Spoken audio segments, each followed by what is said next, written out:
Gwen is once again out who knows where doing something successful, and I'm in a TV studio in Philadelphia. Hello, I'm Riley Kapchuk. And I'm Dejah. I guess you wasted your store credit because now Oliver's gone. I wonder why everyone keeps running. Anyway, you're watching the home for Explorers Athletics, SportsLine.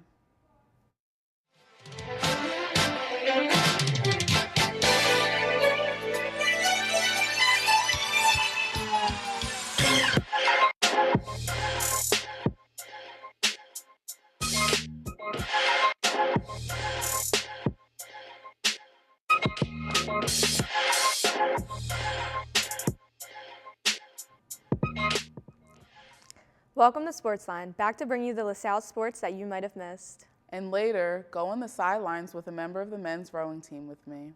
But first, let's take a look at our SportsLine top 3. That was good.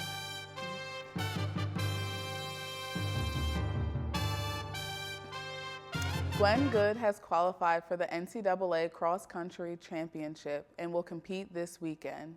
Number 2, my co-host Gwen Good has been named A10 All Academic Honors alongside Chanel Muir.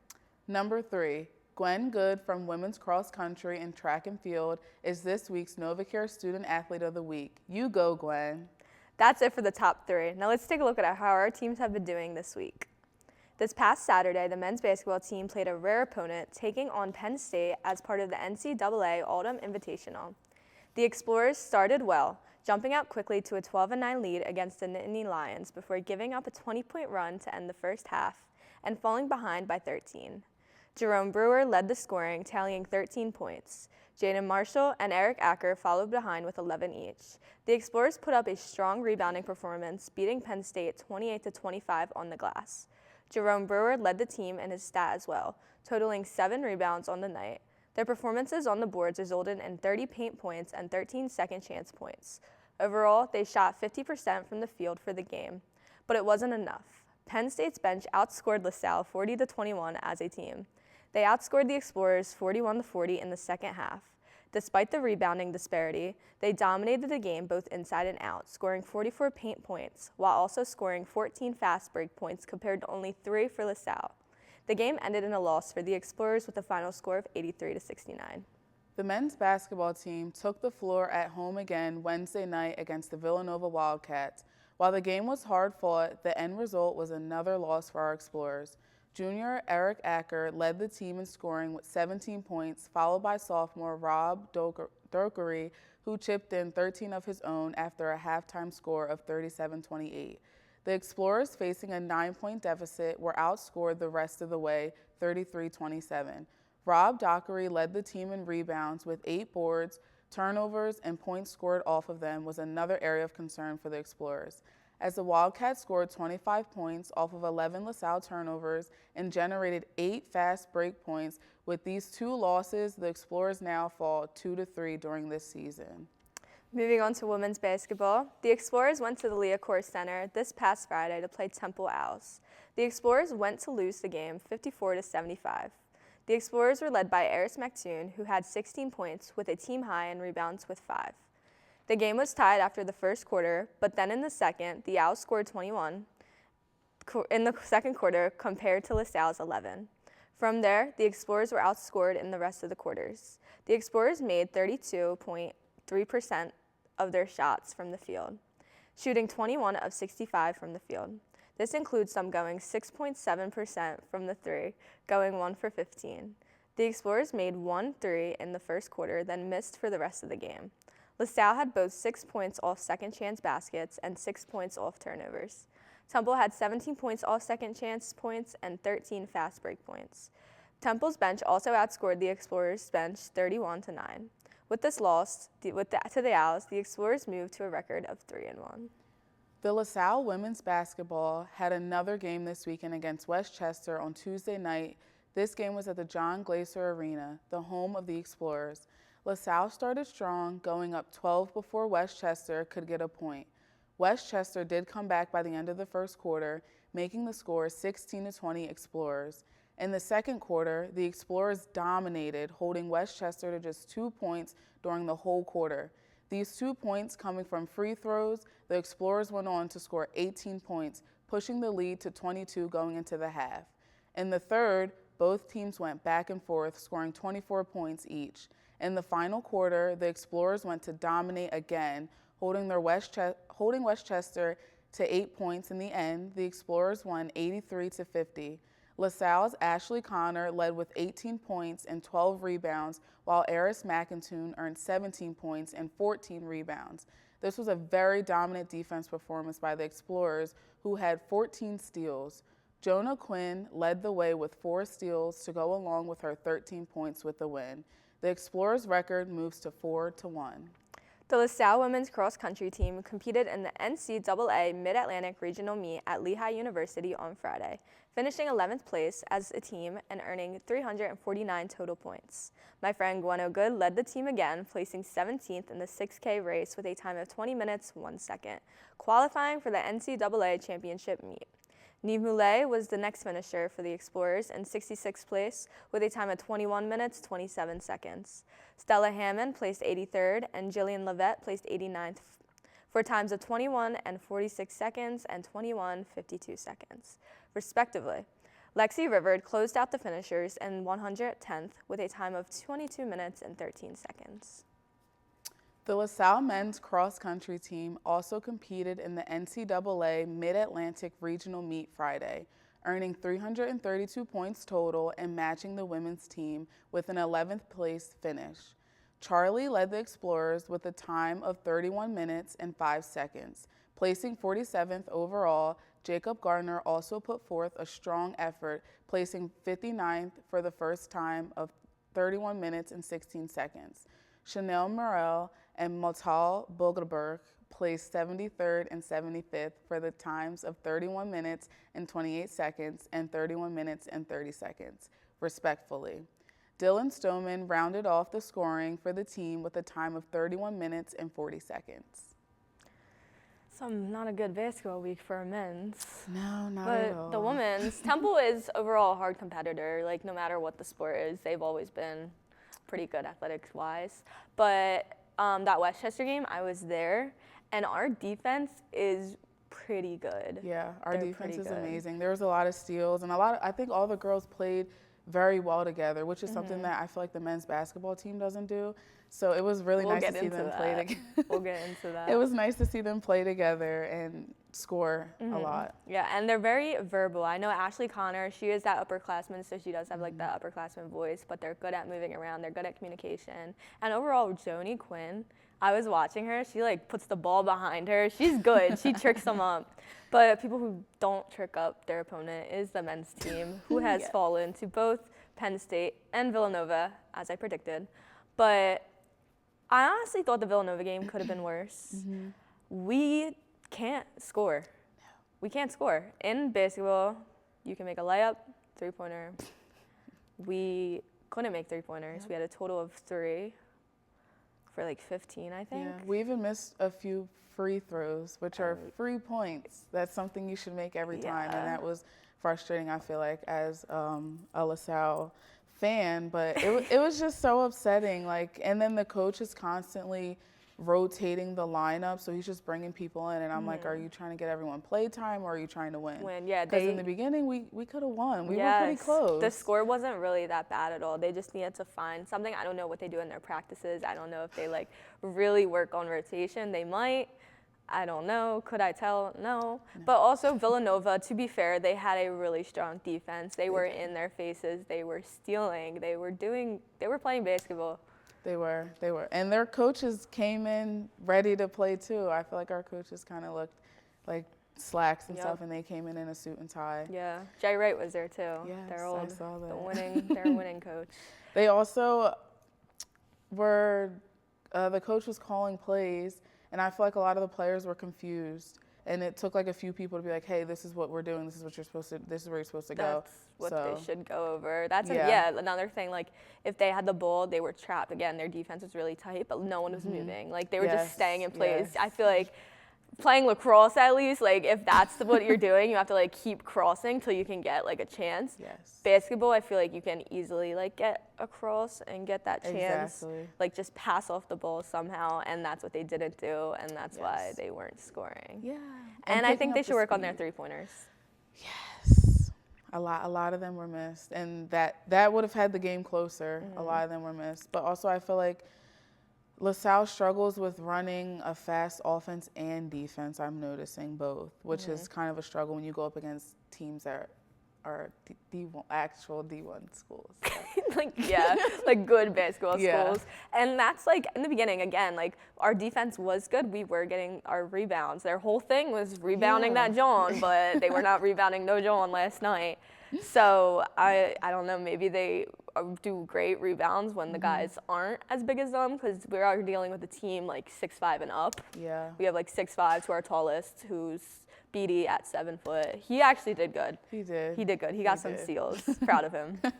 We're going to take a quick break, but when we come back, we go on the sidelines with a member of the men's rowing team. Dejah talked earlier today with Julian Barnes. Stay tuned to hear more.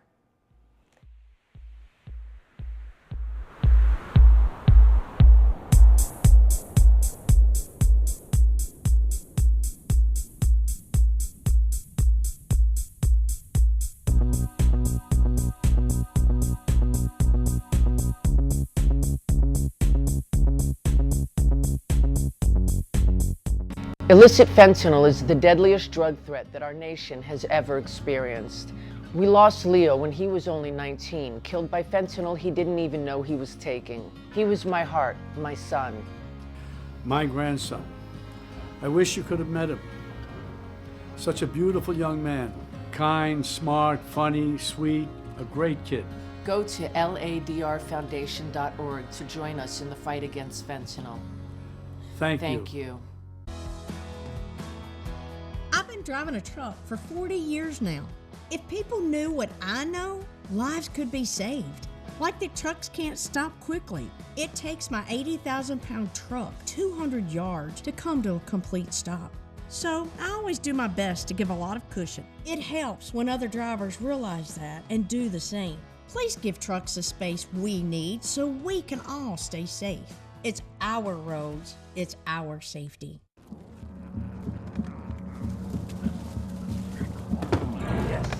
Yes. Oh, hi. I suppose you're wondering what an A-list celebrity like me is doing in a place like this. You must know, I'm saving the world. Oh, hi, Beth. Yep, saving the world again. Did you know that 40% of all the food produced in the United States is thrown away? That means everything that went into that food, the pesticides, the water, the land, was all for nothing. Just look at this perfectly good food thrown in the trash. The pizza with extra Cheerios, these goldfish and Band-Aid tacos. And just look at this perfect trash burger. This pasta dog looks delicious. You don't have to dumpster dive like Ed Begley Jr. to save the planet. Fight food waste by shopping smart and using what you buy before it gets trashed. That's way better. Ooh, arugula. Do your part and find out other world-saving tips at betterthaned.org. Hello, and welcome back to another segment of On the Sidelines. I'm your host, Dejah Howe, and today with me, I have Julian Barnes, a part of the rowing team. How are you doing today? I'm doing pretty good, Dejah. How are you? I'm good. Glad to have you here. So what are some things that you could tell us that would surprise someone that's not really into rowing, or to educate them? So when you first see rowing, people usually think of like the song like Row, Row, Row Your Boat, but it really isn't like that. There's two different kinds of rowing. There's sculling, which has 2 oars, which are smaller, and usually you're gonna have like go hand over hand with that. And then there's sweep rowing. Sweep rowing is usually with 1 oar with 2 hands, and it's a bigger oar than a sculling oar, and you have to pull all the way into your chest. You're pulling all the way to your chest with both hands. It's not no hand over hand. Oh, wow. That sounds like a lot. So like you just mentioned, this could be a really tough sport. How do you mentally get through all these things that go into rowing? Usually you have to like have like a good balance of like sleeping, eating. Like our coach stresses like a lot about like make sure like we always get good nutrition in, make sure we're always getting around 8 to 9 hours of sleep. Just like trying to like make sure that like we have like all that stuff all like together. Yeah, that's important. So what does your day look like? Usually my day is, depending on like when we have practice, on weekdays we usually will have practice around 6 a.m. to like 6:30. And I have to like wake up early. I wake up like around 4:30. Wow. Yeah. That's early. Yeah. And I have to like wake up, make sure like I do everything, brush my teeth, wash my face, then go out for practice. For my position as like a coxswain, I don't really have to like do like the erg machines. So usually like I'm standing there and I'm usually watching the other guys, making sure like they're good with like all like their food, all their water and stuff. And then afterwards, I then start to go to like my classes. My first class on Monday is my general chemistry class at 9:50, and it lasts until 10:40. And then I just have a lot of like my other classes. I have that break in between 12 to 2. Then I have my honors program classes, which that's a lot also. Yeah, I believe. You have a lot of difficult classes. So being a coxswain, like you just mentioned, that involves a lot of leadership and just being in control throughout your meets. How do you keep your composure during those times? Usually how I keep my composure is just to trust in my team, trust in the things that our coaches told us before we would go out and like do like our practices on the water, or like before like we do like any races. Trust in what he says to us and then just try and execute it while we're racing. Yeah, so it can get pretty hectic when the water's rough and trying to keep everyone maintained. So how is that being in that position? It's rough. It's very, very rough. There's days where it's very cold outside and you just like sometimes like are just out of it completely, waking up early. You're there, like the sun's not even out yet and it's just cold. You're getting splashed a lot. So yeah, I can only imagine how that feels. Do you have a pre-race ritual? So I don't really have like a pre-race ritual. I usually will sometimes like go to like my team, ask them like what like we usually want to like do for like our race, come up with like a race plan beforehand so that everyone is on board before like we go out there and have our race. So that like if like we like are doing like 10 hard strokes, when we're going to do them, and then like if like I'm going to say anything else to them, if I'm going to tell them like how far like another team is away from us, I'll make sure like to like let them know all about that. Yeah, so you just mentioned your teammates. How do you guys all work cohesively? Because I know this is a lot of team sports have teams obviously, but you guys really need each other in this sport. How do you guys work together?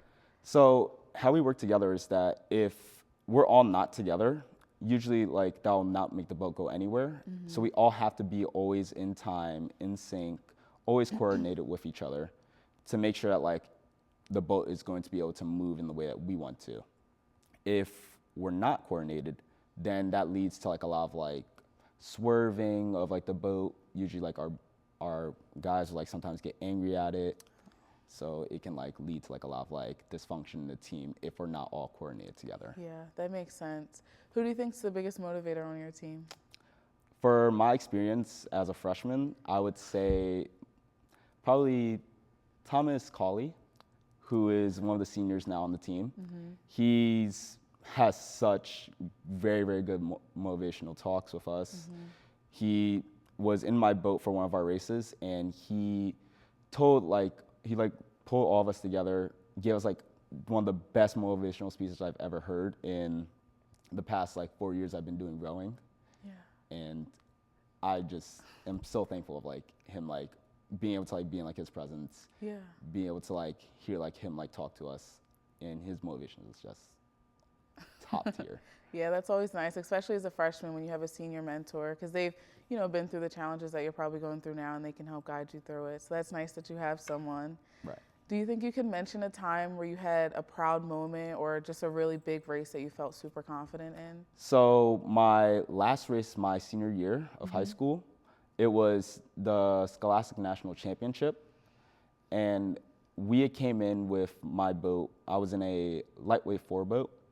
So I was like in like the front, I was like directing and I could see like where all the other boats were. I came into that race not thinking that we were actually going to win, because there was another team, Haverford, who actually had beaten us like for like a lot of like our past races. And there was like another team that was there also that were like faster than them. So I was like, I'm not sure about this. We started the race, and at first we were like sitting in like around like third, like second place. And then like we started getting towards like the next like 500, like the first 500 of the race. And we started to like move on like Haverford, because Haverford was sitting in second, and the other team, McCallie, was in first by like a lot. They were a boat length ahead of us. Oh, wow. We got into like that 500 and started getting even faster. And then once we got to like the last 1,000, or like the next like 1,000 meters in, we were almost 2 seats behind McCallie. We were leaving Haverford in the dust. Wow. So that was already like a good like improvement for our boat. Yeah. And then the last 500 came, we started crawling back on McCallie. And then we just basically from there just took off. And it was amazing, because it was something that I never had experienced before as a coxswain, because I never won really like that big of a race or that major of a race ever in my 4 years. So to have that be like my last race ever in high school was one of like the best moments of, I would probably say my life, actually. I bet. It's a good stamp leaving college or high school for sure. So you just mentioned this huge moment. You have a lot of achievements. You swam competitively outside of LaSalle. You're a recipient of 2 character awards and first place in the head of the Schuylkill.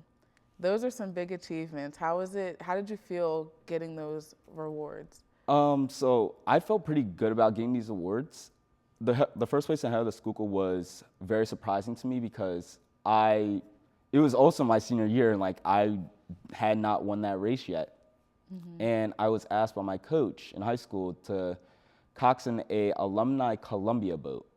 So I originally was like, okay, I can see how this goes. Yeah. I didn't expect our boat to come in first by almost 20 seconds. Oh, but wow. Yeah, I was just surprised by that. Yeah.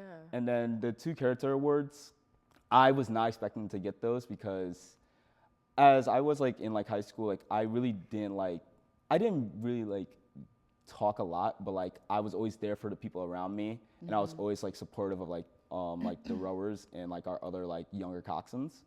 So my junior year, I ended up getting the first character award, and I was just surprised. And then I then went back to back, and I got it my senior year also.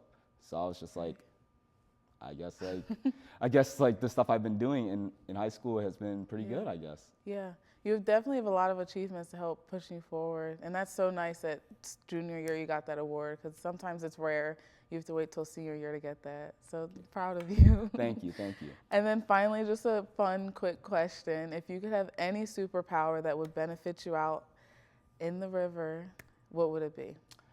I would say probably, that's a hard question, but I would say probably super speed, because if like I was like possibly like gain weight and then like I start rowing and not be a coxswain anymore, I could possibly just like go as fast like I want to and help my boat just like basically just start flying, as we say, on the water. Well, that's a great superpower. That's all the time we have today. Thank you so much for coming out today. Thank you. Thank you for having me. We're going to take a quick break, but up next, we're going to discuss the upcoming games. Stay tuned. Can you help me?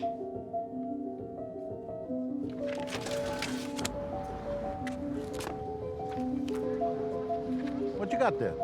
Will you help my mom? Hey, crew, I'll give the first move to anyone who signs up to be an organ donor. How do you do it? Easy. Just go to organdonor.gov. More donors means more hope. Sign up at organdonor.gov. When the game is on the line, championship teams know the game plan. They communicate and work together to win. We all need a game plan to protect ourselves online. Talk to family and friends so they know how to stay safe too. Create strong passwords, turn on multi-factor authentication, update software, and recognize and report phishing, because online safety is not something you want to fumble. Get more game-winning tips at CISA.gov/secure our world. Then share them with family and friends.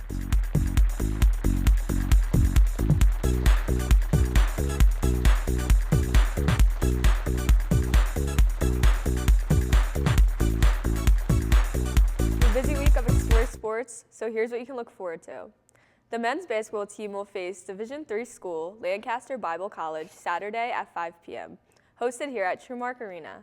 The women's basketball team will also be going against American University at 1 p.m. and then facing Villanova Tuesday at 6:30 p.m.